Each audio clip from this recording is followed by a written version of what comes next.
question. So, can you, the government of Karnataka, make a audit in Karnataka city regarding this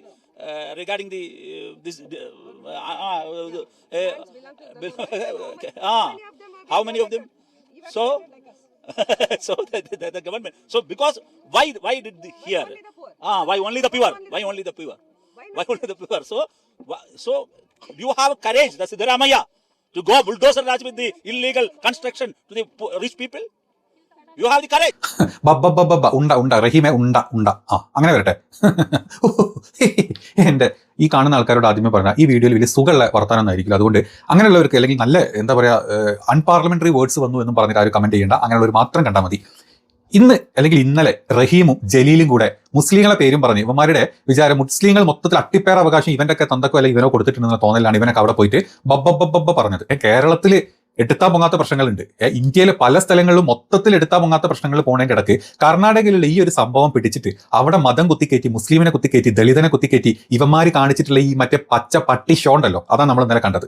പിണറായിക്ക് വേണ്ടിയിട്ട് വാദിക്കാൻ പോയത്. അതിന്റെ ഇടക്ക് അണ്ണനും ഒരു മുള്ളല് ഫേസ്ബുക്കിൽ കൂടെ. നാണമുണ്ടോടാ നിനക്കൊക്കെ? നാണമുണ്ടോ? പിണറായിയുടെ പോസ്റ്റ് നമ്മൾ കണ്ടിരുന്നു അല്ലേ? വയനാട്ടിൽ നിന്ന് കുറെ ആൾക്കാർ 400 കുടുംബങ്ങൾ എന്തുണ്ടായത് ഉരുൾപൊട്ടിയിട്ട് അവിടെ വീടും കുടിയും നഷ്ടപ്പെട്ട് പുറത്തുപോയ ആൾക്കാരെ ഇന്ന ദിവസം കൊണ്ട് അങ്ങോട്ട് റെഡിയാക്കി കൊടുക്കുന്നു പറഞ്ഞിട്ട് കണ്ട മുഖ്യമന്ത്രി ദുരിതാശ്വാസ ഫണ്ടും അല്ലാത്ത ഫണ്ടും പാർട്ടിക്കാരുടെ ഫണ്ടും സകല ആളുകളുടെയും മുഴുവൻ ആളുകളുടെയും ഫണ്ട് കിട്ടിയിട്ട് എന്തായി അവിടുത്തെ ആൾക്കാർ? എത്ര ആൾക്കാരെ നിങ്ങൾ മാറ്റി പാർപ്പിച്ചു? എത്ര ആൾക്കാർക്ക് നിങ്ങൾ വീടുകൾ കൊടുത്തു? പണി ഇന്ന് കഴിയും നാളെ കഴിയും. ടൗൺ ഷിപ്പ് അവിടെ ഉണ്ടാക്കാൻ പോവാണ്. ഷിപ്പ് പോയിട്ട് ഷിപ്പിന്റെ ഒരു പങ്കായെങ്കിലും നീ ഉണ്ടാക്കി വരിക അവിടെ. എന്നിട്ടാണ് അവിടെ പോയിട്ട് കൊണ ഉണയ്ക്കാൻ പോകുന്നത്. എത്ര സ്ഥലങ്ങളിൽ നീ ഒന്ന് ചിന്തിച്ച് നോക്ക്. ഈ പറഞ്ഞ മൊത്തം ഇന്ത്യയിലെ പല സ്ഥലങ്ങളിലും മുസ്ലിങ്ങൾക്കെതിരെ, അതായത് അനധികൃതമായ സ്ഥലത്ത് വന്നിട്ട് വീട് വെച്ചതിനല്ല, ബീഫ് കയ്യിൽ വെച്ചതിന്, അതല്ലെങ്കിൽ അള്ളാഹു അക്ബർ ഉറക്ക ചെല്ലിയതിന്, അല്ലെങ്കിൽ ജയ് ശ്രീരാം വിളിക്കാത്തതിന്, ഇനി അതല്ല അവിടെ പണ്ടെങ്ങാനും ഒരു അമ്പലം ഉണ്ടായിരുന്നു അവിടെ പള്ളിയെന്നും പറഞ്ഞാൽ അത് പൊളിച്ചിട്ടാഞ്ഞു. ഇങ്ങനെ ചെയ്ത ആളുകളുടെ വീടും നാടും കുടിലും ആളുകളുടെ ജീവൻ വരെ ബുൾഡോസർ വെച്ച് കയറ്റി നശിപ്പിച്ചിട്ടുള്ള യോഗിനെ പോലത്തെ, അല്ലെങ്കിൽ ഹരിയാനയിലെ പല സ്ഥലങ്ങളിലും, അല്ലെങ്കിൽ രാജസ്ഥാനിലെ പല സ്ഥലങ്ങളിലും, ഈ പറഞ്ഞ ഛത്തീസ്ഗഡിലെ പല സ്ഥലങ്ങളിലും ഇതിനേക്കാൾ വലിയ അനീതി മുസ്ലിങ്ങൾക്കെതിരെ നടന്നപ്പോൾ നിന്റെ അണ്ണാക്കിലെ അന്തം പിരിവെട്ടിപ്പോയോ? നിങ്ങൾ പറഞ്ഞോ നിങ്ങൾ പ്രതിഷേധിച്ചു, ഒരു കുഴപ്പമില്ല.